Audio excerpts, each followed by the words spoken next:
আজ সময় এসেছে সাজাতে হবে এই দিনের বাগান, শুধু হেলায় খেলায় যেন কেটে না যায় সম্ভাবনার ক্ষণ। কাজী নজরুল ইসলাম বিশ্ববিদ্যালয়ের ছাত্রছাত্রী, তোমরা এমন একটি নাম বহন করো, এমন একটি নাম বহন করো যে নামের নামটা শুনলেই শরীরের লোম দাঁড়িয়ে যায়, ঠিক না? ঠিক কিনা? বিদ্রোহী কবি। বিদ্রোহী কবি যখন ছোটবেলায় কলিকাতার আশা শুনেছিলেন, তিনি একটা রুটি দোকানে চাকরি করতেন। তার মাকে দেখার জন্য একদিনে ছুটি নিয়ে গিয়েছিলেন, 3 দিন ছিলেন। মা অসুস্থ ছিলেন, এর জন্য 3 দিন ছিলেন। পরবর্তীতে যখন আবার দোকানে আসলেন, ওনাকে খুব বকাঝকা করলেন। উনি তো একটু বিদ্রোহী মানুষ, উনি বকাঝকা সহ্য করতে পারেন নাই, উনি বের হয়ে গেলেন, চাকরিই করব না। পরে গিয়ে আপনাদের ত্রিশাল অঞ্চলের একজন দারোগা ছিলেন, রফিজ উদ্দিন। উনি কলকাতায় জব করতেন।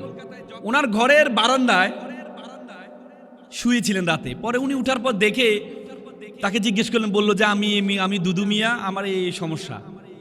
উনি চিন্তা করলেন ওনার মা থাকে ত্রিশালে, মাকে দেখভাল করার জন্য একটা ছেলে লাগবে। পরে নিয়ে আসলেন, দুঃখু মিয়াকে নিয়ে আসলেন এখানে, নিয়ে এসে মার কাছে রাখলেন।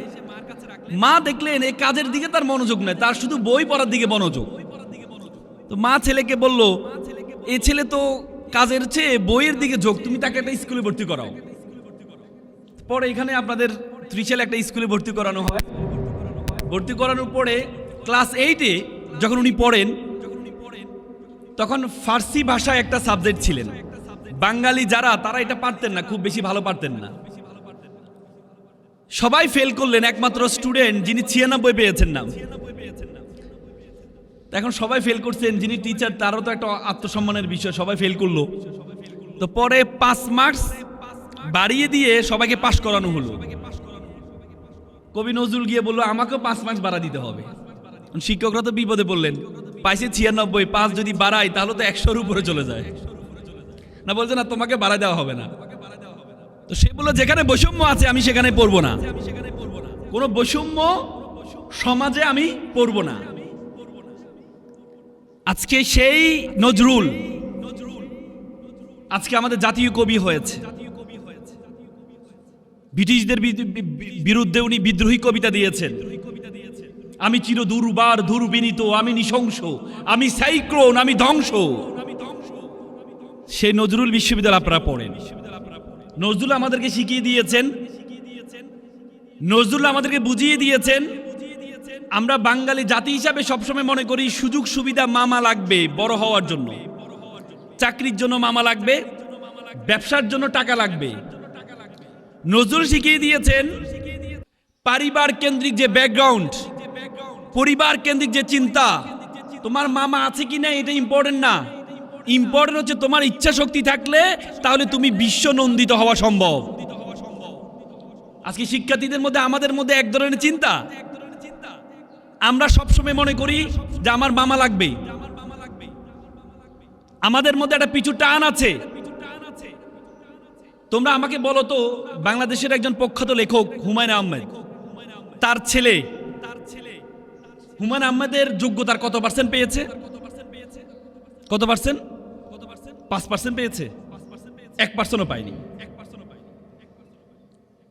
মুকেশ আম্বানি, ভারতের সবচেয়ে বড় ধনী ব্যক্তি, আনাত আম্বানি, তার যোগ্যতার, তার ছেলে তার যোগ্যতার কত % পেয়েছে? তার কি টাকা ছিল না? মামা ছিল না? সুযোগ সুবিধা ছিল না? তারপরে পায়নি কেন? তার মানে বড় হওয়ার জন্য মামা টাকা বড় ইম্পর্টেন্ট না, ইম্পর্টেন্ট হচ্ছে ইচ্ছা শক্তি, তোমার চিন্তাধারা, তুমি নিজেকে কতটুকু বড় মনে করো। হার্ভার্ড ইউনিভার্সিটির শিক্ষক ছিলেন স্যান্ডার্স, তিনি বলেছেন, ইউ বিকাম ইউর কনভারসেশন। তুমি যেটি তুমি তোমাকে বলো।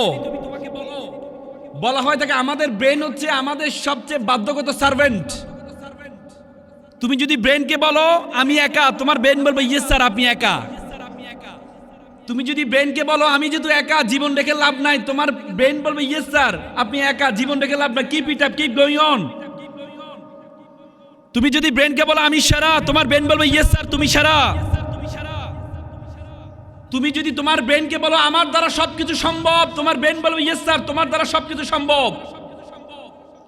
আর তুমি যদি তোমার ব্রেনকে বলো তুমি তো পড়ো ময়মনসিংহের একটা বিশ্ববিদ্যালয়, তোমার দ্বারা কিছুই হবে না, তোমার দরকার ছিল ঢাকা বিশ্ববিদ্যালয়ে ভর্তি হওয়া, তোমার দরকার ছিল ঢাকার একটা বড় বিশ্ববিদ্যালয়ে ভর্তি হওয়া, তুমি যদি পারো নাই তোমার দ্বারা কিছু হবে না। সে ব্রেনকে পরিবর্তন করতে হবে, চিন্তার প্রসারতা পরিবর্তন করতে হবে।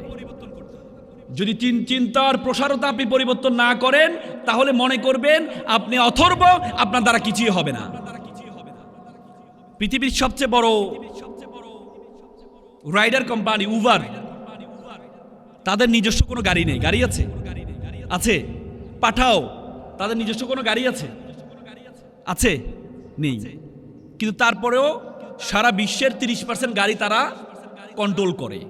কিসের জন্য জানো?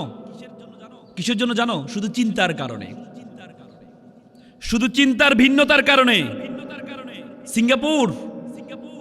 সিঙ্গাপুর মালয়েশিয়ার অংশ ছিল। একসময় সিঙ্গাপুরকে মালয়েশিয়া থেকে ফিশিং ভিলেজ বলেছে তারা, ফিশিং ভিলেজ। সিঙ্গাপুরকে মালয়েশিয়া থেকে তারা বের করে দিয়েছে। সেই সিঙ্গাপুর নিজস্ব পানি পর্যন্ত তারা কিনে খায়, পানি পর্যন্ত। সেই সিঙ্গাপুর তারা বিজনেস হাবে পরিণত হয়েছে। তাদের বিমান, তাদের যেই বিমানবন্দর বিশ্বের সবচেয়ে উন্নত বিমানবন্দর তারা তৈরি করেছে। পৃথিবীর যত জাহাজ আছে সব জাহাজ তাদের সিঙ্গাপুরে নোঙর ফেলতে হয় পানি কেনার জন্য, ক্রু চেঞ্জ করার জন্য, নাবিক চেঞ্জ করার জন্য, খাবার গ্রহণ করার জন্য। কিন্তু সিঙ্গাপুরে নিজস্ব কোনো পানি খাবার কিচ্ছু নেই। সিঙ্গাপুরে এমন একটা দেশ যে দেশের বিমান উঠতে উঠতে তাদের সীমানা শেষ হয়ে যায়। আজকে সিঙ্গাপুরের পাসপোর্ট পৃথিবীর 1 নম্বর পাসপোর্ট। কেন হয়েছে? লি কুয়ান ইউ তাদের জাতির জনক ছিলেন। তিনি পলিসি গ্রহণ করেছেন জিরো কারাপশন, জিরো কোটা।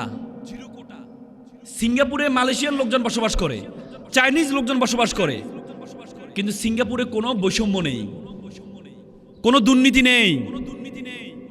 আজকে আমরা এত সম্পদ, এত সম্পদ, ব্রিটিশরা আমাদের এই উপমহাদেশে কেন আসছিলেন? আমরা ঢাকা শহরে কেন যাই? সেখানে টাকা বলে ঢাকা শহরে টাকা উড়ে। ব্রিটিশরা ভারতীয় উপমহাদেশে কেন আসছিলেন? সম্পদের কারণে আসছিলেন। আজকে আমাদের এত সম্পদ, তারপরেও আমাদের দেশ উন্নত না কেন জানো? শুধুমাত্র দুর্নীতির কারণে, শুধুমাত্র দুর্নীতির কারণে। আজকে তোমরা এখানে যারা শিক্ষার্থী আছো, আমরা পড়াশোনা না করলে আমাদের মা বাবা বলে গাদা সন্তানটা কোথা থেকে আসছে, শিক্ষক বলে গাদার ছেলে মেয়েটা কোথা থেকে আসলো। গাদা ইংরেজি কি বলো তো? গাদা ইংরেজি কি? এস ফর গাদা। গাদার সাথে তুমি যদি ইটি যোগ করো, E for education, T for transparency, তাহলে এসটা সম্পদে পরিণত হবে, অ্যাসেটে পরিণত হবে। এক লাগবে এডুকেশন, আর একটা লাগবে কি? ট্রান্সপারেন্সি। মহাত্মা গান্ধী বলছেন দেয়ার আর 7 things will destroy us। 7টি জিনিস আমাদেরকে ধ্বংস করছে। তার মধ্যে একটা হচ্ছে এডুকেশন উইদাউট কারেকচার, চরিত্রবিহীন শিক্ষা। আমাদের দেশে ডাক্তারের কোনো অভাব নেই, আমাদের দেশে ইঞ্জিনিয়ারের কোনো অভাব নেই, আমাদের দেশে রাজনীতিবিদের অভাব নেই। আমাদের দেশে সবচেয়ে বড় অভাব হচ্ছে চরিত্রবান রাজনীতিবিদের। ইউনিভার্সিটি আফ্রিকার গেটে বড় করে লেখা আছে, তুমি যদি কোনো জাতিকে ধ্বংস করতে চাও, ওই জাতির শিক্ষা ব্যবস্থার মধ্যে দুর্নীতি প্রবেশ করাও। সেই শিক্ষা ব্যবস্থা যদি কোনো ডাক্তার তৈরি হয়, সে ভুল চিকিৎসা করবে, লক্ষ মানুষ মারা যাবে। সেই শিক্ষা ব্যবস্থা দিয়ে কোনো ইঞ্জিনিয়ার তৈরি হয়, সে ভুল বিল্ডিং তৈরি করবে, বিল্ডিং দোষে লক্ষ মানুষ মারা যাবে। সেই শিক্ষা ব্যবস্থা যদি কোনো রাজনীতিবিদ তৈরি হয়, তাহলে সেই দেশকে অন্যের কাছে বিক্রি করে দিবে, এমন কিছু পলিসি সে তৈরি করবে, দেশটা automatically this country will be broken. আমরা কি দেখি নাই? আমরা দেখি নাই আমাদের দেশের বিরুদ্ধে কি ষড়যন্ত্র হয়েছে? রিসেন্টলি পিলখানার যে রিপোর্ট, তদন্ত রিপোর্ট আসছে, 50 জন চৌকস যারা মেধাবী দেশপ্রেমিক, যারা বাংলা বাইকে গ্রেপ্তার করেছিল, কর্নেল গুলজার, সেই 50 জন দেশপ্রেমিক সবাইকে পিলখানাতে নিয়ে পার্শ্ববর্তী রাষ্ট্রের ষড়যন্ত্রে আমাদের নিজস্ব রাজনীতিবিদদের তারা শুধু ক্ষমতায় থাকতে হবে এই জন্য আমাদের চৌকস সেনাবাহিনীকে হত্যা করেছে। কিসের জন্য? শুধু ক্ষমতা থাকতে হবে, শুধু ক্ষমতায় থাকতে হবে। সিকিম, আমি কিছুদিন আগে যাওয়ার সুযোগ হয়েছে। সিকিম ভারতের অংশ ছিল না। সিকিম ভারতের অংশ ছিল না, তার আলাদা একটা রাষ্ট্র ছিল। এত সুন্দর দেশ। লেন্দুব দর্জি তাদের ছিল প্রধান। সে লেন্দুব দর্জি 1974 সালে সিকিমকে ভারতের অংশ করে দিয়ে দেয়। আমাদের দেশ নিয়েও ষড়যন্ত্র হয়েছে, আমাদের দেশ নিয়েও ষড়যন্ত্র হয়েছে, কিন্তু আলহামদুলিল্লাহ আমাদের তরুণ প্রজন্মের রক্তের বিনিময়ে আমাদের এই সুন্দর দেশ আমাদের কাছে ফিরে আসছে। তোমরা চিন্তা করতে পারো কি পরিমাণ ত্যাগ কোরবানি করেছে। তোমরা যারা তোমাদেরকে প্রজন্মকে নিয়ে আমরা বলতাম এটা হচ্ছে ফার্মের মুরগি, এরা পাবজি খেলে, এরা গেমস খেলে, এদের দিয়ে কিচ্ছু হবে না। সে ফার্মের মুরগিরা, সে পাবজি যারা খেলে তারা মোবাইলে শত্রুদেরকে ধ্বংস করার জন্য চেষ্টা করে, কিন্তু বাস্তবিক জীবনে তারা যে এভাবে স্লোগান দিতে পারে, বুকের মধ্যে অনেক জ্বর, বুক পেতেছি গুলি কর। সে ছাত্র সমাজ, সে ছাত্র সমাজ আমাদেরকে সুন্দর একটি দেশ উপহার দিয়েছে। সে ছাত্র সমাজ আমাদেরকে সুন্দর একটি দেশ উপহার দিয়েছে। কিছুদিন আগে একটা তদন্ত প্রতিবেদন আমি দেখলাম। তদন্ত প্রতিবেদন বলা হচ্ছিল, সে তদন্ত প্রতিবেদনে বলা হচ্ছিল আশুলিয়ায়, তোমাদের পাশে আশুলিয়ায় যেই ব্যান গাড়ির উপর লাশকে জ্বালিয়ে দেওয়া হয়েছে, সেখানে 6টা মরা দেহর সাথে একটা জীবিত ব্যক্তি ছিল। গুলি খেয়েছে কিন্তু শুয়ে পড়ে আছে। সে যখন আগুন দেখে চলে যাচ্ছিল তখন তাকে ধরে এনে আবার আগুনে নিক্ষেপ করা হয়েছে। কি দেশ, কি দেশ, কি আমাদের দেশের পুলিশ, কি আমাদের দেশের রাজনীতিবিদ, শুধুমাত্র ক্ষমতার জন্য, শুধুমাত্র ক্ষমতার জন্য। একটা রিক্সা চালক ওদিন বলছিলেন, কান্নাকার করে বলছিলেন, আমি যখন শাহবাগ দিয়ে যাচ্ছিলাম একটা লাশ পড়ে আছে, লোকজন আমাকে বলল লাশটা মোড়ানো ছিল, বলল যে লাশটা একটু ঢাকা মেডিকেলে নিয়ে যান, এখনো মারা যায়নি মনে হয়। আমি নিয়ে যাচ্ছিলাম, আমি শুধু নিচ থেকে আওয়াজ শুনছিলাম, তার গলার আওয়াজ শুনছিলাম একটু একটু করে, সে কান্না করছে, চিৎকার দিচ্ছে, একটু একটু করে শুনছিলাম। আমি ঢাকা মেডিকেল যখন ইমার্জেন্সিতে নিয়ে গেলাম, তাকে কোলে করে যখন নিয়ে গেলাম, যখন ইমার্জেন্সিতে শোয়ালাম, মুখটা খুলে দেখি এই ছেলেটা আর কেউ নয়, এই ছেলেটা আমারই ছেলে, এই ছেলেটা আমারই ছেলে।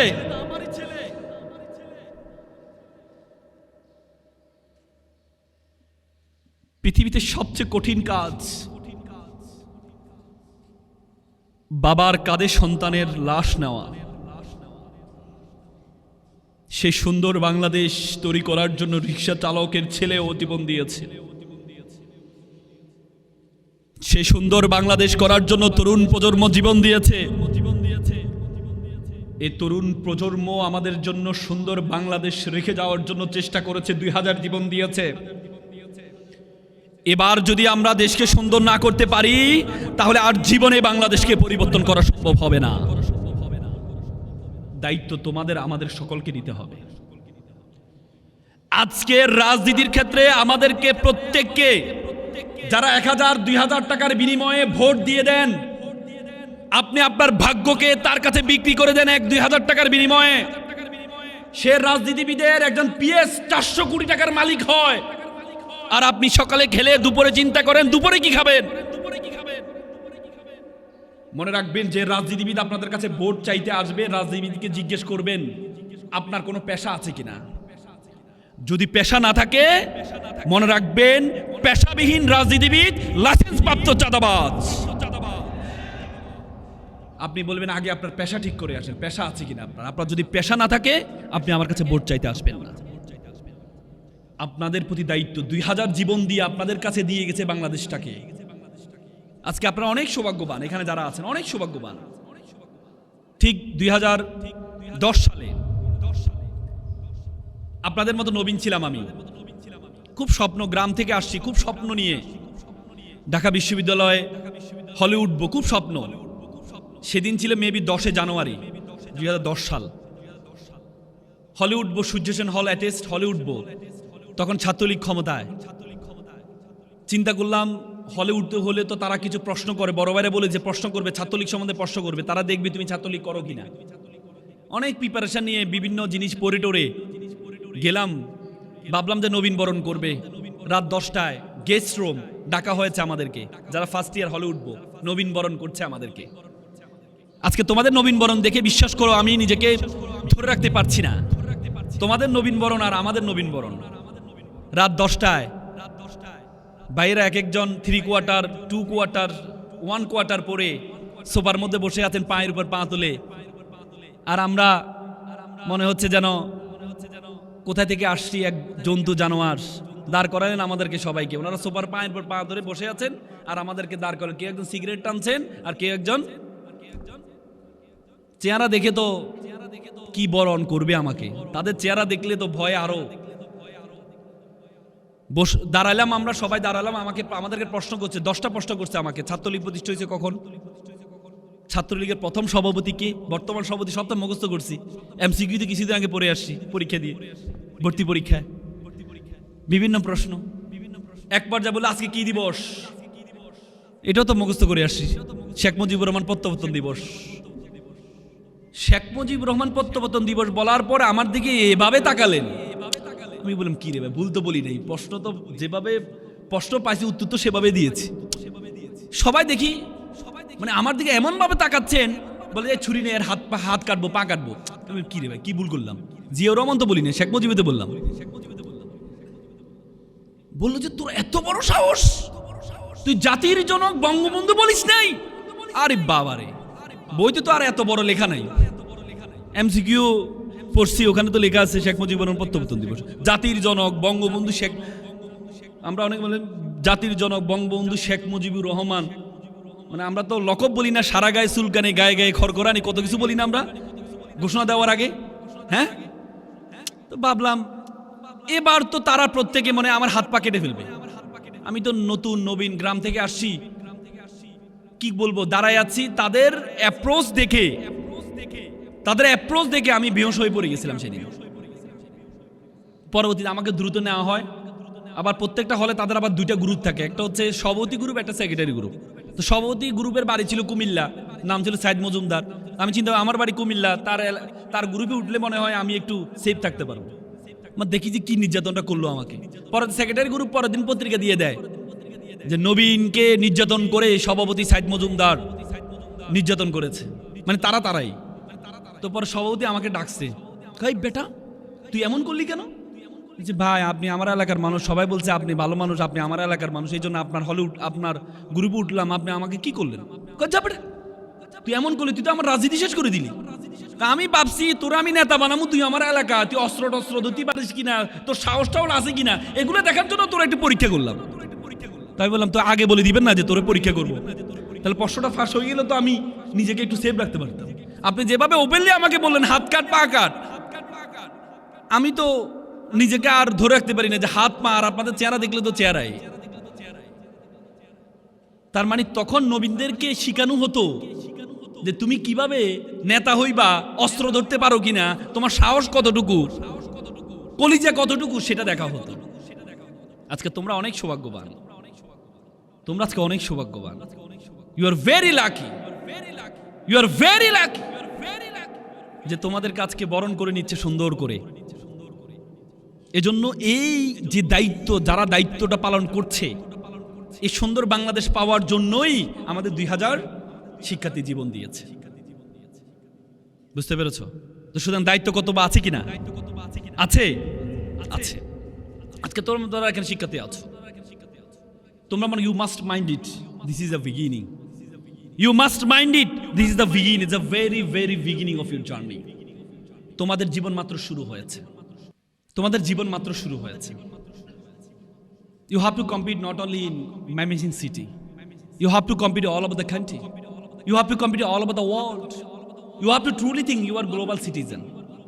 পৃথিবীটা একটা বিশ্বগ্রামে পরিণত হয়েছে, পৃথিবীটা একটা বিশ্বগ্রামে পরিণত হয়েছে। তুমি যদি মনে করো বাংলাদেশে কম্পিটিশন করবা, এই ময়মনসিংহ শহরে কম্পিটিশন করবা, তাহলে তুমি ভুল করবা।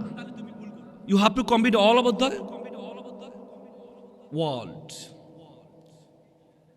You have to truly think you are global citizen. You have to think beyond Bangladeshi border. তার আগে প্রথমে তুমি তোমার সম্বন্ধে জানতে হবে। তুমি তোমার সম্বন্ধে, সক্রেটিস বলেছে নো দাই সেলফ, নিজেকে জানো।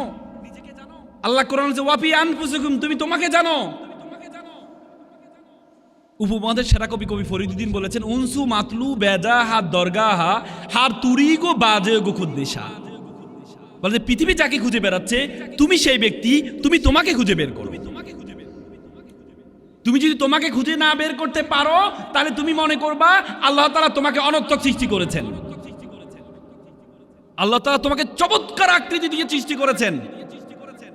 আল্লাহ তাআলা কোরআনে বলেছেন লাকাদ খালাকনাল ইনসানা ফি আহসানি তাকওয়িম, আমি তোমাকে উত্তম আকৃতি দিয়ে সৃষ্টি করেছি। এবং এই আয়াতটি বলার আগে আল্লাহ তাআলা 4 বার কসম খেয়েছেন, শপথ করেছেন। আল্লাহ বলেছে ওয়াতিন, তিনের কসম, ওয়াজ জাইতুন, জাইতুনের কসম, ওয়া তুরি সিনিন, তুর পাহাড়ের কসম, ওয়া হাযাল বালাদিল আমিন, শহরের কসম। লাকাদ খালাকনাল ফি আহসানি তাকওয়িম, তোমাকে আমি উত্তম আকৃতিতে সৃষ্টি করেছি, 4 বার কসম খেয়ে বলেছেন আল্লাহ। আপনাদের কাছে কি মনে হয় আল্লাহ আপনাকে উত্তম আকৃতি দেয় নাই? উত্তম আকৃতি দেয় নাই? আল্লাহ তাআলা যে অঙ্গটা আপনাকে দিয়েছেন, আপনি একটু কালো হলে মন খারাপ, আল্লাহ আমাকে কালো বানাইছে, একটু খাটো বানাইছে। আমরা সবসময় এই চিন্তাগুলো করি, কিন্তু আল্লাহ তাআলা যে আপনাকে উত্তম, এত সুন্দর আকৃতি। আমি কয়েকদিন আগে আফ্রিকা গিয়েছিলাম। আফ্রিকা পৃথিবীর লার্জেস্ট সাফারি, মাসাই মারা সাফারিতে গিয়েছি। বন্য প্রাণী দেখে প্রায় 500 কিলোমিটার দূরে সাফারিটা। সেখানে এক একটা প্রাণী দেখেছি, তাদের চেহারার দিকে তাকালে ভয় চলে আসে, চেহারার দিকে তাকালে ভয় চলে আসে। এত সুন্দর আকৃতি আল্লাহ তাআলা আপনাকে দিয়েছেন। একবার একটা আল্লাহ রাসূল বলেছেন, একটা পাহাড়ে একটা ব্যক্তি ছিল, সে সবসময় ইবাদত করতেন, পাহাড়ে থাকতেন, ইবাদত করতেন। 400 বছর ইবাদত করেছেন, 400 বছর ইবাদত করেছেন। 400 বছর ইবাদত করার পরে সে পাহাড়ে থাকতেন। কিয়ামতের দিন আল্লাহ বলেছে তাকে আমার দয়া তাকে জান্নাতে নিয়ে যাও। তখন তিনি বললেন ইয়া আল্লাহ, আপনার দয়া আমাকে জান্নাতে যাইতে হবে কেন? আমি তো শুধু আপনারই ইবাদত করছি, কোনোদিন এলাকায় যাই নাই, পাহাড়ে ছিলাম। তখন আল্লাহ তাআলা বললেন ঠিক আছে, মিজানের পাল্লার মধ্যে এক পাল্লা তার একটা চোখ রাখো, আরেক পাল্লায় তার আমলনামা রাখো। আমি ওই দিন একটা হাদিস পড়ছিলাম, আল্লাহ রাসূলের সময় ওকাজের মেলা হতো, বিভিন্ন গোত্র থেকে মেলায় অংশগ্রহণ করত। তো মুহাম্মদ সাল্লাল্লাহু আলাইহি ওয়াসাল্লামের কাছে যেন মানুষ না আসে, এজন্য ওকাজের মেলায় প্রত্যেকটা মেলার প্রত্যেকটা ভূতে প্রত্যেকটা গেটে এক একটা ভূত বসানো হইতো। ভূতটা কেন বসানো হইতো? ভূতটা এই জন্য বসানো হইতো, বলা হইতো যে আমাদের এলাকায় একটা পাগল আছে, নাউজুবিল্লাহ, বলা হতো মোহাম্মদ একটা পাগল, তার কাছে তোমরা যেও না, সে খুব নিষ্ঠুর মানুষ। তো যারা বিভিন্ন গোত্র থেকে, বিভিন্ন জায়গা থেকে, বিভিন্ন এলাকা থেকে, সিরিয়া থেকে, বিভিন্ন জায়গা থেকে আসতো, তো তারা বলল যে কেমন পাগল লোক, কেমন উম্মাদ লোক, একটু দেখে আসি না। পরবর্তীতে তারা যেত যে এই লোকটা কেমন, এই লোকের বিষয়ে এত ভূত বসানো হয়েছে, এই লোকটা কেমন। পরবর্তী তারা গিয়ে দেখে যে এতক্ষণ পর্যন্ত যা শুনেছে আর বাস্তবে তার মধ্যে কি হাজারো পার্থক্য, তার মধ্যে হাজারো পার্থক্য। তারাই যারা মুহাম্মদ সাল্লাল্লাহু আলাইহি ওয়াসাল্লামের নাম শুনে নাই, তারাই এই ভূত বসিয়ে মুহাম্মদ সাল্লাল্লাহু আলাইহি ওয়াসাল্লামকে তাদের কাছে প্রচারণা করাইতো। গত 17-18 বছর শিবিরকে যে ব্র্যান্ডিং করা হয়েছে, যদিও তারা নেগেটিভ ব্র্যান্ডিং করেছে, আলহামদুলিল্লাহ, বর্তমানে যখন ছাত্র সমাজ, নাম তো শুনেছে ভয়ঙ্কর একটা মানুষ, ভয়ঙ্কর একটা দল, যখন ছাত্র সমাজ সামনে গিয়েছে, যখন ছাত্র সমাজ তাদের অবস্থা দেখেছে, ডাকসুতে দেখেছে যে ছেলেটা শিবিরের সভাপতি, সে ডিপার্টমেন্টে ফার্স্ট হয়েছে, সে ছেলেটা একটা রাজনীতি দলের প্রধান, আবার পড়াশোনায় প্রথম হয়েছে। তারা সবসময় তার সাথে চলাফেরা করেছে, পার্থক্য দেখেছে। তখনই তারা বুঝতে পেরেছে যে এতদিন পর্যন্ত যা শুনেছি সবটাই মিথ্যা ছিল। আজকে সে ছাত্র শিবির বলা হয় যে এশিয়ার বৃহত্তর সংগঠন। সাদ্দাম ভাই আমার খুব পছন্দের একজন মানুষ। সাদ্দাম ভাইয়ের সাথে আমার প্রথম দেখা হয়েছিল খুলনাতে ওনার একটা বক্তব্য আমি তখন শুনেছিলাম, একটা প্রোগ্রামে আমি গিয়েছিলাম, তখন মেবি উনি খুলনা বিশ্ববিদ্যালয়ে সভাপতি ছিলেন। তখন থেকে ওনার মধ্যে যে একটা উদ্যম দেখেছি,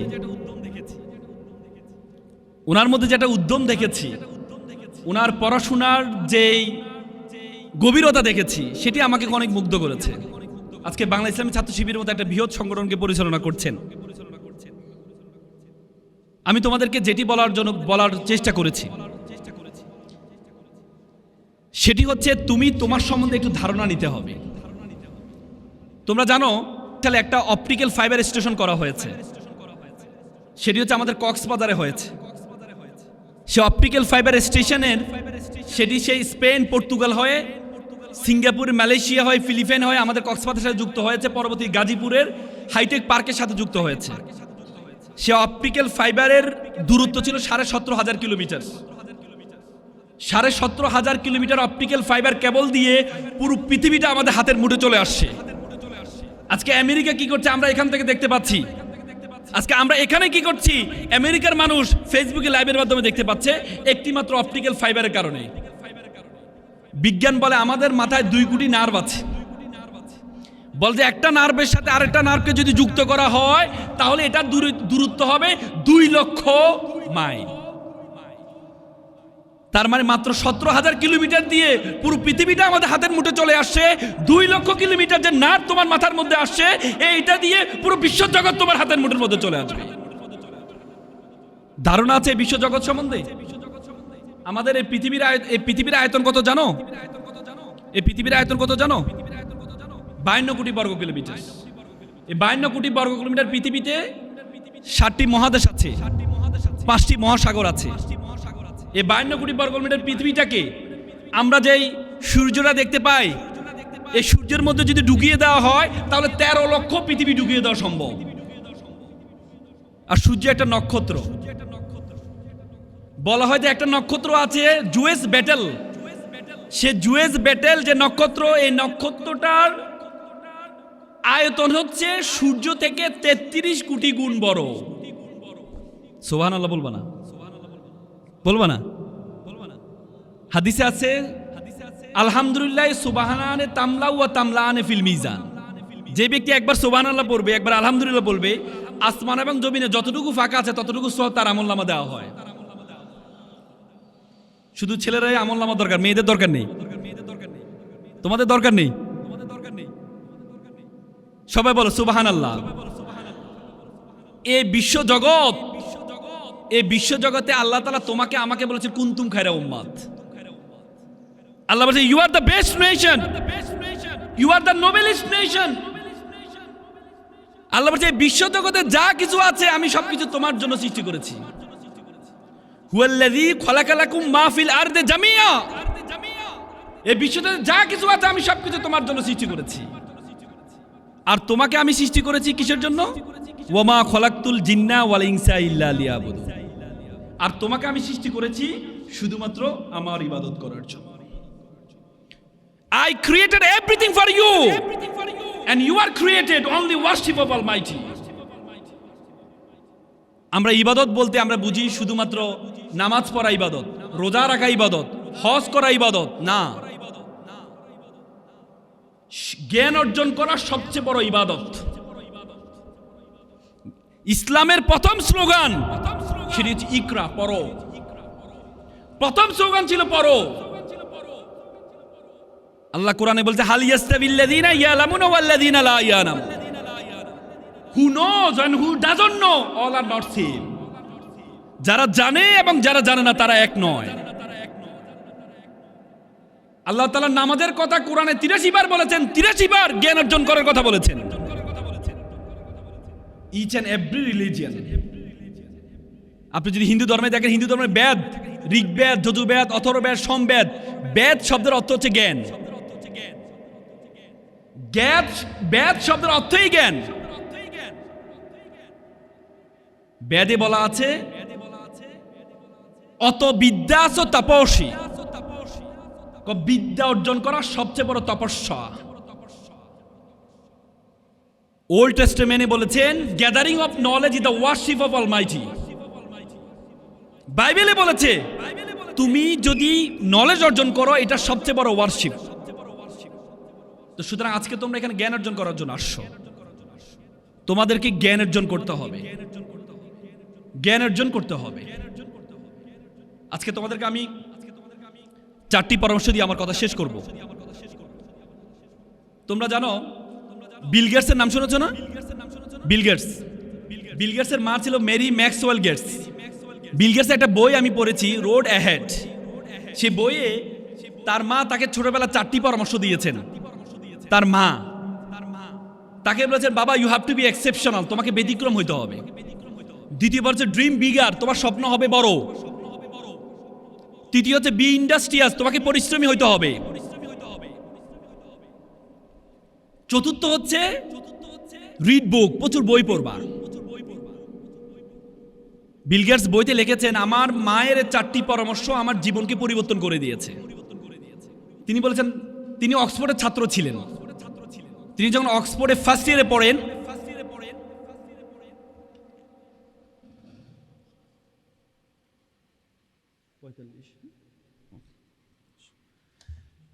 উনি যখন ফার্স্ট ইয়ারে পড়েন তখন উনি দেখলেন বড় বড় কম্পিউটার ব্যবহার করার জন্য ওনাকে দিয়েছে। উনি বলেছেন যে আমি এই কম্পিউটার বাসায় ব্যবহার করব না, আমি অফিসে ব্যবহার করব, আমি এমন একটা কম্পিউটার আবিষ্কার করবো যেটা ঘরে বসে ব্যবহার করা যাবে। পরবর্তীতে সে অক্সফোর্ড পড়াশোনা ছেড়ে দিয়ে বাসায় বসে 5 বছরের মাথায় মিনি কম্পিউটার আবিষ্কার করেন। পরবর্তী তার বন্ধুরা পড়াশোনা শেষ করে তার মাইক্রোসফটে গিয়ে জব করেছেন। বি এক্সেপশনাল, তোমাকে ব্যতিক্রম হইতে হবে। আগে বলে তো নলেজ ইজ পাওয়ার, এখন বলে knowledge is powerless without skill.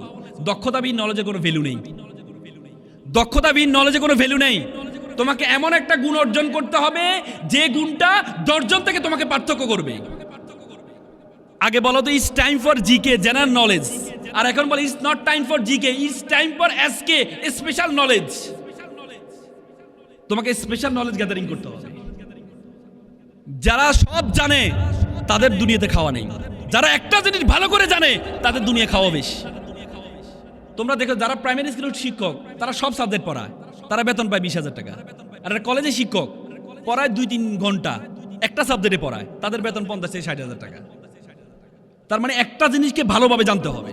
যারা সব জানো তাদের খাওয়া হবে না, একটা জিনিসকে ভালোভাবে জানতে হবে। দক্ষতা কোনো বিকল্প নেই, দক্ষতার কোনো বিকল্প নেই। ছাত্র শিবির আজকে তোমাদের এই আয়োজন করেছে। ছাত্র শিবির তোমার এই আয়োজন করে তোমাদেরকে আসার আগে বলে নাই যে তোমাদেরকে ছাত্র শিবিরের ফর্ম পূরণ করে আয়োজন নিতে হবে। ছাত্র শিবির স্পিকার্স ফোরাম আছে, সেখানে গিয়ে তুমি চাইলে তুমি যে ভালো বক্তা হতে চাও সেখানে হওয়ার সুযোগ আছে। লেখক ফোরাম আছে, তুমি চাইলে সেখানে গিয়ে লেখক হতে পারো। তাদের ডিবেটিং ফোরাম আছে, সেখানে গিয়ে তুমি ডিবেটার হতে পারো। তাদের সকল সুযোগ সুবিধাগুলো তোমরা গ্রহণ করতে পারো, ছাত্র শিবির করতে হবে না। আমার খুব মনে পড়ে 2008 সালে তখন এভাবে একটা নবীনবরণ আমাদের জন্য আয়োজন করেছে। নবীনবরণ আয়োজন করতে গিয়ে ঢাকা বিশ্ববিদ্যালয়ের একজন ভাই আসছিলেন প্রোগ্রামে। তো ওনাকে দেখে আমি একটা প্রশ্ন করেছিলাম, আজকে যে তোমরা সাদ্দাম ভাইকে প্রশ্ন করবে না, এভাবে আমি প্রশ্ন করেছিলাম যে ভাইয়া আমি ঢাকা বিশ্ববিদ্যালয়ে ভর্তি হতে চাই, কি করতে হবে? উনি সেদিন আমাকে একটা কথা বলছেন যে তুমি যে প্রতিষ্ঠানে পড়ো এটার পাশাপাশি আরেকটা প্রতিষ্ঠানে ভর্তি হও। তা আমি বললাম এক প্রতিষ্ঠানে পড়তে হবে, আরেক প্রতিষ্ঠানে পড়তে হবে। তো আমি প্রতিষ্ঠানের নাম কি? বলেছে সেই প্রতিষ্ঠান হচ্ছে বাংলাদেশ ইসলামী ছাত্র শিবির। তো ওনার কথাটা আমার বিশ্বাস মনে হয় না যে কি বলে। পরে দেখি সেদিন আমাদের জন্য কিছু কাগজ একটা ইংলিশ ফাউন্ডেশন কোর্স করাবে, আমাদেরকে কিছু কাগজ দিয়ে যাচ্ছে যে তোমরা চাইলে ইংলিশ ফাউন্ডেশন কোর্সটা করে ইংলিশে ভালো করতে পারো। এরপর একটা একাডেমিক কোচিং নিয়ে আসলো ছাত্র শিবির আমাদেরকে, যে একাডেমিক কোচিং ভর্তি হয় তুমি ইন্টারে এসএসসির মতো ইন্টার রেজাল্টটা ভালো করো। পরবর্তীতে ইন্টার শেষ করলাম, রেজাল্ট হলো। রেজাল্ট হওয়ার আগে ইন্টার শেষ হওয়ার সাথে সাথে আমাদেরকে বললো তুমি কি ডাক্তার হতে চাও, তাহলে তোমার জন্য রেটিনা কোচিং সেন্টার আছে। আর তুমি যদি বিশ্ববিদ্যালয়ে ভর্তি হতে চাও তাহলে তোমার জন্য ফোকাস আছে। আমাদেরকে গ্রাম থেকে নিয়ে ঢাকাতে এনে ম্যাথে রেখে ফোকাসে রেখে প্রথম দিন যেদিন ক্লাস করতে গেলাম সেদিন ভাইরা আমাদেরকে নিয়ে বসলো, বললো যে তুমি ঢাকা বিশ্ববিদ্যালয়ে ভর্তি হওয়ার আগে প্রথম কাজ হবে ঢাকা বিশ্ববিদ্যালয়ে একবার দেখে আসো। সেদিন গেলাম বিশ্ববিদ্যালয় দেখার জন্য, গিয়ে প্রথমে সূর্যচন্দ্র হলে ঢুকলাম। তো সূর্যচন্দ্র তৎকালীন ছাত্র শিবিরের সভাপতি ছিলেন মামুন ভাই, আমার নামে নাম। মামুন ভাই আমাকে দেখে বললো যে মামুন, আমার বিশ্বাস তুমি আমার নামে, তুমি ঢাকা বিশ্ববিদ্যালয়ে চান্স পাবা এবং তোমার হল অ্যাটেস্ট হবে সূর্যচন্দ্র হল। আমি ওই দিন বিশ্বাসযোগ্য মনে হয় নাই। পরবর্তী আলহামদুলিল্লাহ 3 মাসে ওনারা যেভাবে কেয়ার করেছেন, 3 মাস পর আমি যে একটা গ্রাম থেকে আসছি, যখন ঢাকা শহরে আসলাম, ঢাকা শহরে যে শিক্ষা প্রতিষ্ঠানের ফার্স্ট বয় সেকেন্ড বয় তাদের পড়াশোনার অবস্থা দেখে খুব হতাশ মনে, সারা রাত ধরে কান্না করতাম যে কি হবে, আমার দ্বারা কিছুই হবে না। কারণ যে এলাকায় ওখানে ছিলাম রাজা, এখানে আসি হয়ে গেলাম, বলে না যে এলাকায়, আমাদের এলাকা বলে যে জায়গায় রাতা থাকে না সেখানে মুরগিও রাতা হয়। তা আমরা ছিলাম রাজা ওখানে, আর এখানে আসি দেখি যে প্রজা হয়ে গেলাম। তারপরেও ছাত্র শিবিরের আমাদের সহযোগিতার চেষ্টায় পরবর্তী দেখার ভর্তি পরীক্ষা 123তম হয়েছিলাম। এটি বলার উদ্দেশ্য হচ্ছে, বিশ্বাস করো, বিলিভ অর নট, ছাত্র শিবির একটি রাজনীতি দল নয়, এটি একটি সেবামূলক একটা প্রতিষ্ঠান। তুমি ছাত্র শিবির আজকে যে আমাদের বোনদের জন্য আয়োজন করেছে, আমরা বোনরা বলতে পারবা তোমরা চাইলেও কি ছাত্র শিবির জয়েন করতে পারবা? পারবা না। তোমরা বলতে পারো তাহলে কি ছাত্র শিবির মেয়ে বিদ্বেষী? না, মেয়ে বিদ্বেষীর বিষয় না। ছাত্র শিবির মনে করো তোমরা, ছাত্র শিবির নামের মধ্যে ছাত্র শব্দটা আছে, আর ছাত্র কোনো কমন জেন্ডার নয়। Common gender masculine gender, feminine gender হচ্ছে কি ছাত্রী। ছাত্র শিবির মনে করো তুমি যদি ছাত্র শিবির জয়েন করতে চাও, তাহলে তোমাকে বলতে হবে আমি ছাত্র শিবিরের একজন কর্মী, একজন ছাত্রী। তার মানে তোমার পরিচয়টাকে তোমাকে বিলীন করতে হবে। তো ছাত্র শিবির মনে করো না, তোমার পরিচয় তোমার বিলীন করা দরকার নেই। তুমি নিজে একটা ছাত্রী সংস্থার মধ্যে একটা সংগঠনে যাও, সেখানে গিয়ে তুমি ছাত্রী হয়ে সর্বোচ্চ লিডারশিপ অর্জন করো, বাট ছাত্র শিবিরের সকল সুযোগ সুবিধা তুমি গ্রহণ করো। এটি বলার উদ্দেশ্য হচ্ছে, তোমরা যে দক্ষতা অর্জন করবা, সে দক্ষতার জন্য আশেপাশে যত যোগ্যতাগুলো আছে, এই যোগ্যতাগুলো তোমরা অর্জন করে নিবা। পারবা তো ইনশাল্লাহ? আমি আর কথা বাড়াবো না, আমি শুধু 4টা জিনিসকে সংক্ষেপে একটু বলেছি। ড্রিম বিগার, স্বপ্ন হবে বড়। এখানে তোমরা যারা আছো, এখন থেকে ফার্স্ট ইয়ার থেকে তোমরা স্বপ্ন নেওয়া দেখা শুরু করো। কি হতে চাও? কি হতে চাও? তুমি যে বিসিএস ক্যাডার হতে চাও, এখন থেকে একজন বিসিএস ক্যাডার বড় ভাই তোমাদের বিশ্ববিদ্যালয় অথবা যে কোনো বিশ্ববিদ্যালয়, একজন বড় ভাইকে বের করো, তাকে মেন্টর বানাও, ফেসবুকে তাকে নক দাও। বোনরা তোমার একজন বোনকে নক দাও। এখন খুব সহজ মানুষকে সম্পর্ক তৈরি করা। মেসেজ দিবা, রিপ্লাই দিবে না। একবার দিবা, 2বার দিবা, 10 বার দিবা, রিপ্লাই দিবে না। কিন্তু তারপরও মেসেজ দিয়ে যাও, দেখবা এক সময় সে তোমার রিপ্লাই দিবে, তুমি তার থেকে বিভিন্ন পরামর্শ নাও। তো সুতরাং তোমরা স্বপ্নটা একটু বড় দেখো। আমি আর কথা বাড়াবো না।